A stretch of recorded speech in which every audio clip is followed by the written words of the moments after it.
Welcome to this edition of the Coach's Corner. I'm Wes McKinney here today with head men's and women's track and field coach Mike Cox. Coach, good to have you on today. Happy to be here. Start with the men's program first. It just recently wrapped up the indoor season. R.J. Anderson earning All-American honors in the 60-meter dash. Talk about the experience of being at Nationals for both you and R.J. It was definitely a great experience. I mean, last year RJ made it to Nationals and didn't have the opportunity to compete due to a hamstring, issue. So, he at least had been there and saw what it was all about. So I think that was definitely an advantage. Was seeded seventh coming in, qualified seventh, and then finished fifth. I know he always sets very high goals for himself, and pictured himself winning that thing. And I knew it was definitely a shot that could happen. Unfortunately, he came up a little bit short, but still ran two great races. And we came home with hardware, and he's going to have his picture up in the lobby for the rest of his life. So I mean, it was a great experience, great opportunity for him, and he took advantage of it, and just very happy, very excited for him. Okay, now other athletes had outstanding performances during the indoor season. Robbie Peters breaking 15 minutes in the 5K. Jeff Fertig just barely missing out on nationals. Talk about those two guys, and then also maybe some other outstanding performances during the indoor season. Yeah, Jeff popped a national qualifier there right out of the box there, the first meet, which was exciting. We tried, a few more times to improve that mark and just came up a little bit short. But he did make the national list, which was exciting, and was, fairly close to making it there.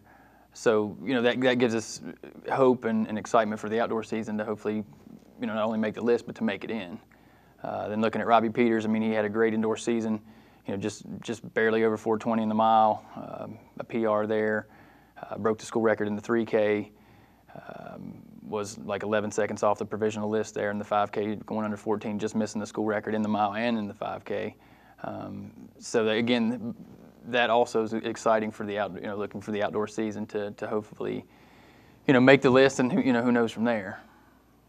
Okay, now I'm kind of focused on Braden Roberts here for a second. Just a freshman, has come in and just made a huge impact. Almost broke 50 seconds indoor in the 400. Also a really strong lead leg in the 4x4. Just talk about what he means to the program. Oh, it's great to get a young guy to come in and make an impact right away. I mean, you can build off of that. You can continue to grow off of that.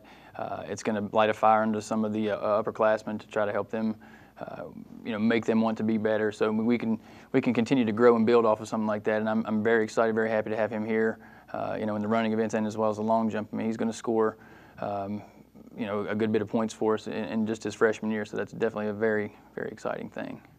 Okay, now that indoor is over, you've kind of turned your attention to outdoor.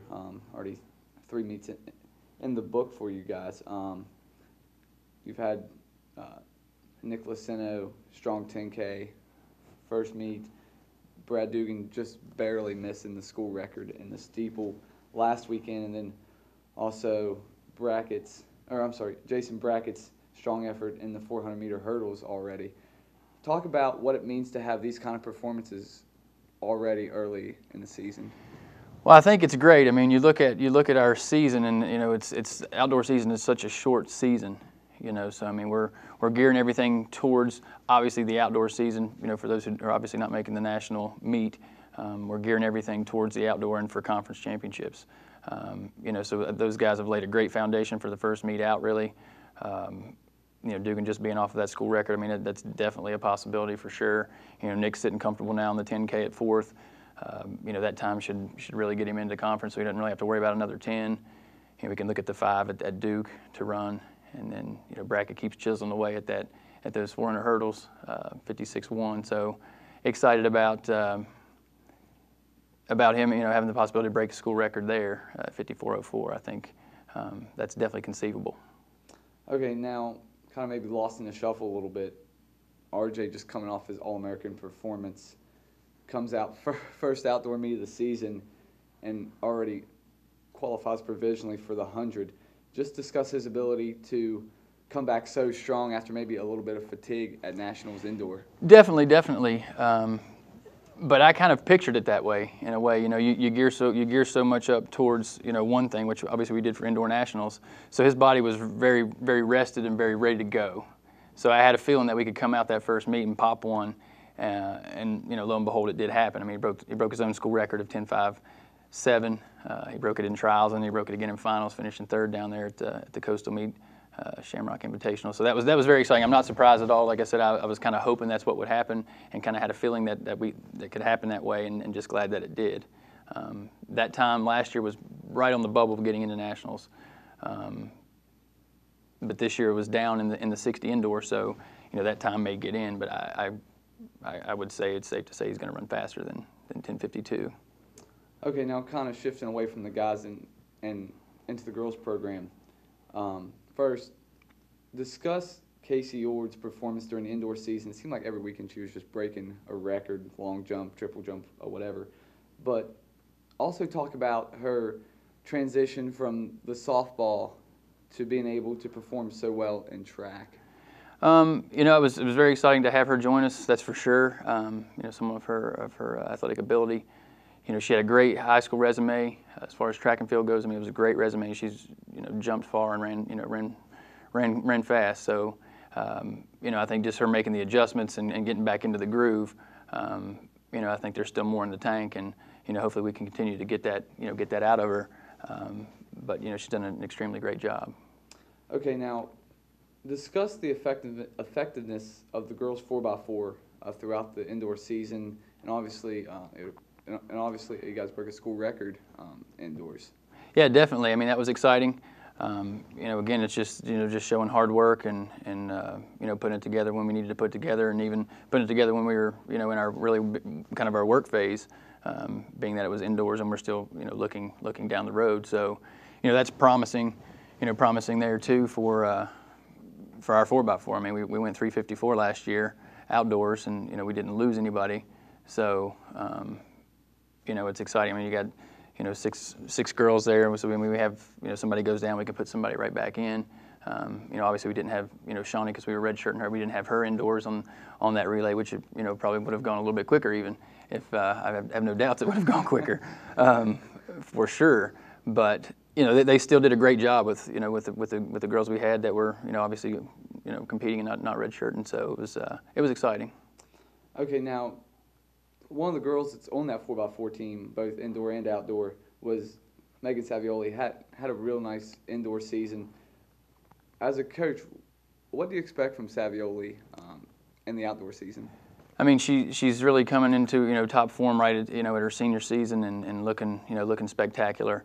She works really hard. I'm very excited for her and happy for her. I mean, she's PR, and I mean, she just set the school record in the 400 hurdles actually at the Shamrock Invitational. Look at that, she broke her own record there, 65-1. She's leading, 65-1.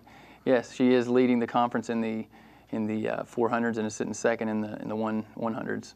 So our lead leg on the 4x4, just a very dependable athlete.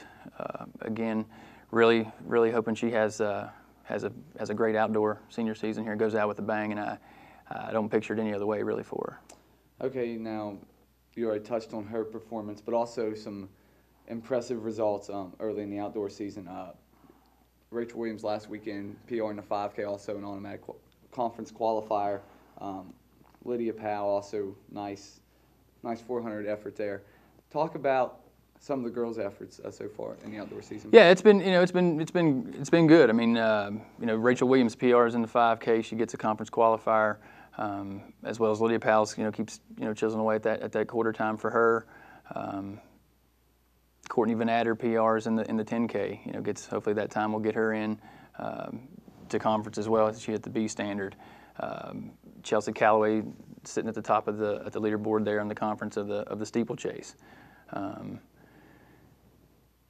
Shawnee Carnett hitting the qualifying national time there, coming right out of the box too. So, it's exciting. I mean, I think we're right where we need to be, and we're going to continue to keep working and hopefully keep doing better again, because outdoor season is short, and conference will be here before we know it. Okay, now you just talked about it, but you redshirted Shawnee indoors, and then the first 800 of the season, runs 2:12, gets her into nationals provisionally as of now. Discuss what followers of the program should expect from her the rest of the season. We're going to look to repeat as a national champion in the 800 meters outdoors. That's the number one goal.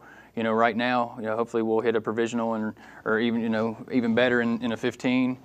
Possibly the 400 as well. I mean, which was really close in the 4 last year. We've been really focusing more towards the 815 more so than we have anything shorter than the 800. And then with our ultimate goal, looking to try to qualify for the Olympic trials in June. So I'm excited. I mean, training is going super well. We've increased the volume for an extended period of time here. She's been running races very tired and still performing very well. So when we come back, we go to taper. It's hard to tell what'll happen. Okay, now just a couple questions about the program in general. What's the roles of the assistant coaches? First off, Coach Sheena Spencer, and then also Coach Arthur Jensen. Yeah, I mean, they both are here to help us be better and promote Concord and help our athletes improve and be the best that they can be. Obviously, Sheena's more of the hurdles, sprints, starts. Working on blocks and that type of, in that area. And then Arthur obviously is over the throws. Okay, now in past years, mainly the sprinters have just kind of hit the weight room, but obviously this year, Coach Jesse Miller is kind of the strength and conditioning coach for Concord. How does the addition of Coach Miller and a regular weight room routine help the program?